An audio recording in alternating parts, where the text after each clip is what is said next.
Hello students, welcome to my channel. Today we are going to start chapter 8 of geography. The name of the chapter is India, Climate, Vegetation and Wildlife. आज हम geography का chapter 8 start करने जा रहे हैं जो कि हमारा लास्ट चैप्टर है इस बुक का और इसका नाम है भारत, जलवायु, वनस्पति और वन्य जीवन.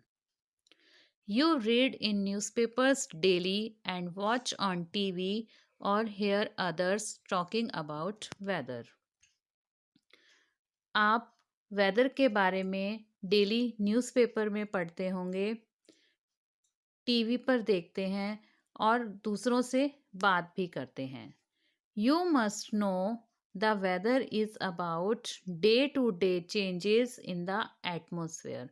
तो आपको पता होना चाहिए कि वेदर है क्या. तो weather is about day to day changes in the atmosphere. मतलब जो वेदर है वो एटमॉस्फेयर में चेंजेस है. डे टू डे मीन्स दिन प्रतिदिन होने वाले चेंजेस को हम कहते हैं at weather. It includes changes in temperature, rainfall and sunshine etcetera. अब इसमें क्या इंक्लूड है? इसमें इंक्लूड है टेम्परेचर में चेंजेस होना, टेम्परेचर में चेंजेस होना, रेनफॉल में चेंजेस या सनशाइन में चेंजेस. कई चीज़ें इसमें आती हैं. For example, as such it may be hot और कोल्ड, सनी और क्लाउडी, विंडी और काल्म. एग्जाम्पल के लिए ऐसा हो सकता है कि कभी गर्मी है, कभी ठंड है, कभी सनी डे है मीन्स कभी सूरज तेज निकला हुआ है, कभी एकदम से बादल बन गए हैं, कभी तेज हवा चल रही है या कभी एकदम से शांत है. तो वेदर में क्या आता है? टेम्परेचर में चेंजेस होना, रेनफॉल में चेंजेस या सनशाइन में चेंजेस. तो ये चीज़ें आती हैं वेदर में. You must have noticed that when it is hot continuously for several days, you don't need any warm clothing. अब आप नोटिस करते होंगे कि जब कंटिन्यूसली कई दिन ऐसे होते हैं जब बहुत गर्मी होती है, इसमें आपको गर्म कपड़ों की ज़रूरत नहीं होती. You also like to eat और ड्रिंक कोल्ड थिंग्स. तो उस मौसम में, उस वेदर में आपको ठंडी चीज़ें खाना और पीना अच्छा लगता है. In contrast, there are days together you feel cold without woolen clothes when it is very windy and chilly. और इसके कंट्रास्ट में मीन्स इसके अपोजिटली कुछ डेज ऐसे भी होते हैं जब तुम्हें ठंड लगती है और तुम्हें वूलन क्लॉथ्स की ज़रूरत पड़ती है. कब वूलन क्लॉथ्स की ज़रूरत पड़ती है? जब बहुत ठंडी और तेज़ हवाएं चलती हैं. You would like to have something hot to eat. और तुम्हें कुछ चीज़ें खाने के लिए और पीने के लिए गर्म चीज़ें अच्छी लगती हैं. तो इसका मतलब क्या है कि वेदर क्या है? वेदर में हमें कभी एकदम से ठंड महसूस होती है तो हमें गर्म चीज़ें खाना पसंद होता है, हम गर्म चीज़ें खाते हैं या पीते हैं. कभी वेदर एकदम से हॉट हो जाता है तो उस टाइम हमें गर्म कपड़ों की ज़रूरत नहीं होती, हम ठंडी चीज़ें खाना पसंद करते हैं, ठंडी चीज़ें पीना पसंद करते हैं. Broadly, the major seasons recognized in India are. अब जो इंडिया में जो सीजन्स हैं वो क्या हैं, उसको कैसे रिकग्नाइज किया जाता है? तो फर्स्ट सीज़न आता है कोल्ड वेदर सीज़न, जिसको कि हम विंटर सीज़न बोलते हैं और ये दिसंबर से फरवरी तक होता है. सेकेंड सीज़न आता है हॉट वेदर सीज़न, जिसको कि समर सीज़न बोला जाता है और ये मार्च से मई तक के मंथ में होता है. थर्ड आता है साउथ वेस्ट मानसून सीजन, जिसको रेनी सीजन बोला जाता है, जो जून से सितंबर तक का होता है. And fourth season is season of retreating monsoon, autumn, October and November. तो यहाँ पे 4 तरह के सीजन्स बताए गए हैं. Cold weather season, hot weather season, south west monsoon season and season of retreating monsoon. आइए एक एक करके इसके बारे में हम पढ़ते हैं. फर्स्ट हमारा आता है कोल्ड वेदर सीजन और विंटर। तो during the winter season the sun rays do not fall directly in the region. अब विंटर सीजन में क्या होता है, विंटर सीजन के दौरान जो सन रेज हैं वो डायरेक्टली रीजन पर नहीं पड़ती हैं। As a result the temperatures are quite low in northern India. इसका रिजल्ट होता है कि जो टेम्परेचर होता है नदर्न इंडिया में वो बहुत कम हो जाता है, जिसकी वजह से ठंड पड़ती है। सेकंड, हॉट वेदर सीजन और summer. In the hot weather season sun rays more और less directly fall in this region. जैसे कि आपने कोल्ड वेदर सीजन में पढ़ा कि कोल्ड वेदर सीजन में सनरेज डायरेक्टली रीजन पर नहीं पड़ती, टेम्परेचर इसलिए बहुत लो हो जाता है। लेकिन हॉट वेदर सीजन में क्या है, सन रेज कम या ज़्यादा डायरेक्टली उसी रीजन पर पड़ती हैं। इससे टेम्परेचर बिकम्स वेरी हाई, इससे टेम्परेचर जो है वो बहुत ऊंचा हो जाता है। Hot and dry winds called लू ब्लो ड्यूरिंग द डे। अब दिन के दौरान बहुत गर्म हवाएं और सूखी हवाएं चलती हैं, जिसको लू कहा जाता है। थर्ड मॉनसून आता है साउथ वेस्ट मॉनसून सीजन और rainy season. This season is marked by the onset and advance of monsoon. यह मॉनसून के आने का और आगे बढ़ने का सीजन होता है। The winds blow from Arabian Sea and Bay of Bengal towards the land. इसमें क्या है, इसमें जो हवाएं हैं वो अरेबियन सी और बे ऑफ बंगाल से लैंड की तरफ बहती हैं। They carry moisture with them, और ये अपने साथ बहुत सारा मॉइस्चर लेकर आती हैं, बहुत नमी लेकर आती हैं। When these winds strike the mountains barriers rainfall occurs. जब ये विंड्स माउंटेन से टकराती हैं तब बारिश होती है। नेक्स्ट सीजन है सीजन ऑफ रिट्रीटिंग मॉनसून और autumn season. winds move back from the mainland to the Bay of Bengal. अब देखो, साउथ वेस्ट मॉनसून सीजन में हमने क्या पढ़ा कि जो विंड्स हैं वो अरेबियन सी और बे ऑफ बंगाल से लैंड की तरफ आती हैं। लेकिन सीजन ऑफ रिट्रीटिंग मॉनसून में क्या होता है, जो बे ऑफ बंगाल से जो विंड्स आती हैं वो लैंड की तरफ जो विंड्स आती हैं वो लैंड से वापस बे ऑफ बंगाल की तरफ चली जाती हैं। तो winds move back from the mainland to the Bay of Bengal. Winds जो है वो मेनलैंड से बे ऑफ बंगाल की तरफ वापस चली जाती हैं। This is the season of the retreating monsoon, और इसको हम कहते हैं मॉनसून के वापस जाने का सीजन होता है ये, तो इसको हम मॉनसून के वापस लौटने का सीजन कहते हैं। The southern parts of India, particularly Tamil Nadu and Andhra Pradesh, receive rainfalls in this season. और इंडिया के सदर्न पार्ट में जो कि तमिलनाडु और आंध्र प्रदेश है, तो वहाँ पर इस सीजन में वर्षा होती है।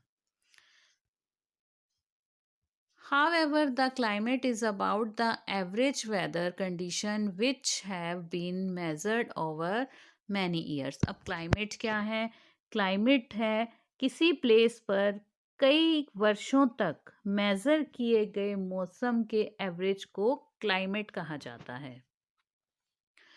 The climate of India has broadly been described as monsoon type, और जो इंडिया का क्लाइमेट है उसको डिस्क्राइब किया गया है एज अ मॉनसून टाइप, उसको हम मॉनसून टाइप बोलते हैं। इंडिया के क्लाइमेट को हम बोलते हैं monsoon type climate.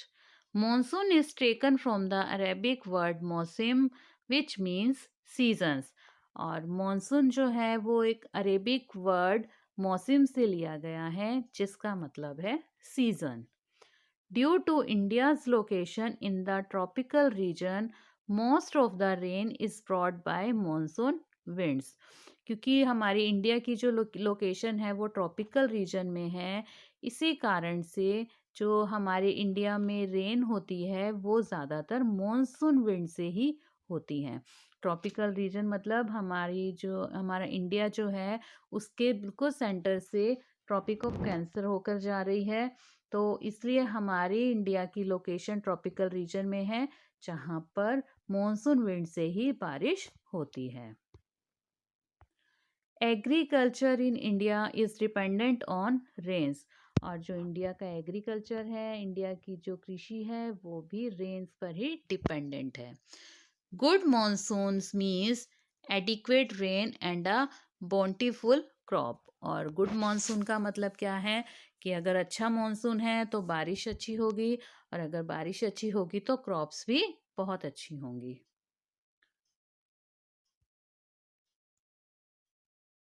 The climate of a place is affected by its location, altitude, distance from the sea and relief. अब जो किसी प्लेस का जो क्लाइमेट होता है वो किससे अफेक्ट होता है?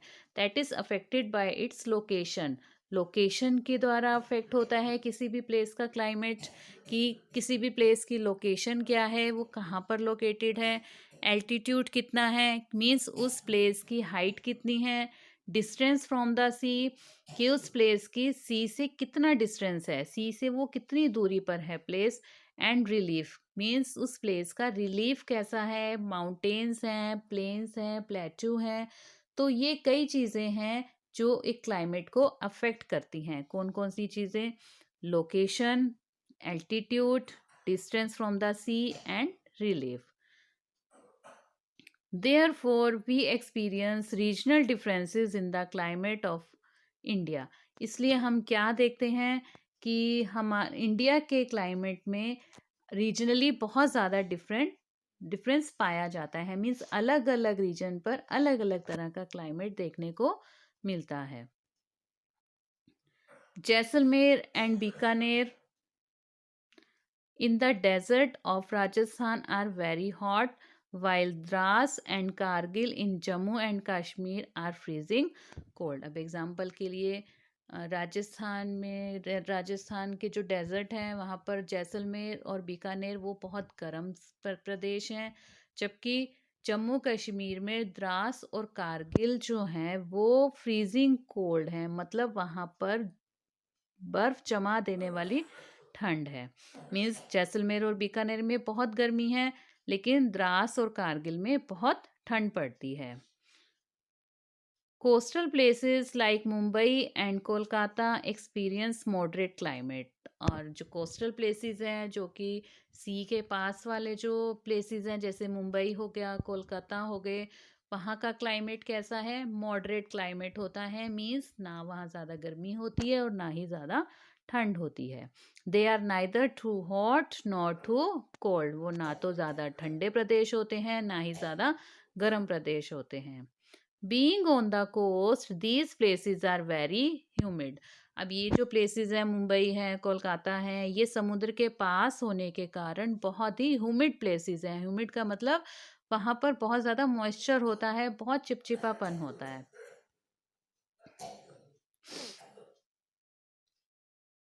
Mawsynram in Meghalaya receives the world's highest rainfall, while in a particular year it might not rain at all in Jaisalmer in Rajasthan.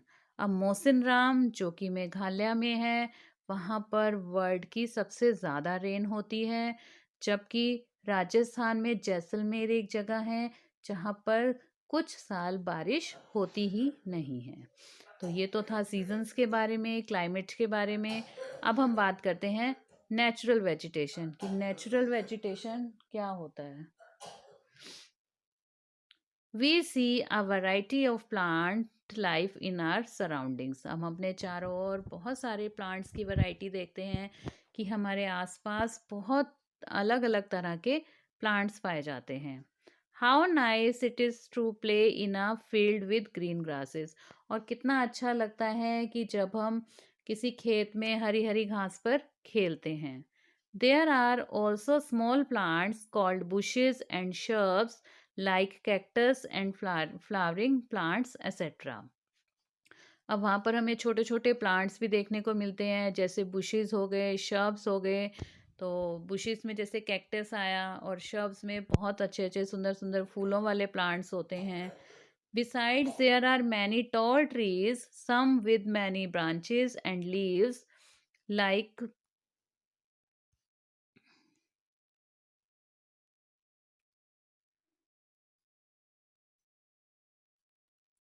neem, mango, or some which stand with few leaves such as palm. अब इसके साथ साथ कुछ बहुत बड़े पेड़ होते हैं जिनकी बहुत सारी ब्रांचेस होती हैं, लीव्स होते हैं उन पर, जैसे नीम का पेड़ हो गया, मैंगो हो गया, या कुछ प्लांट्स ऐसे होते हैं जिनमें लीव्स बहुत कम होते हैं, जैसे कि पाम ट्री हो गया. तो अलग अलग जगह पर हम अलग अलग तरह की वेजिटेशन देखते हैं.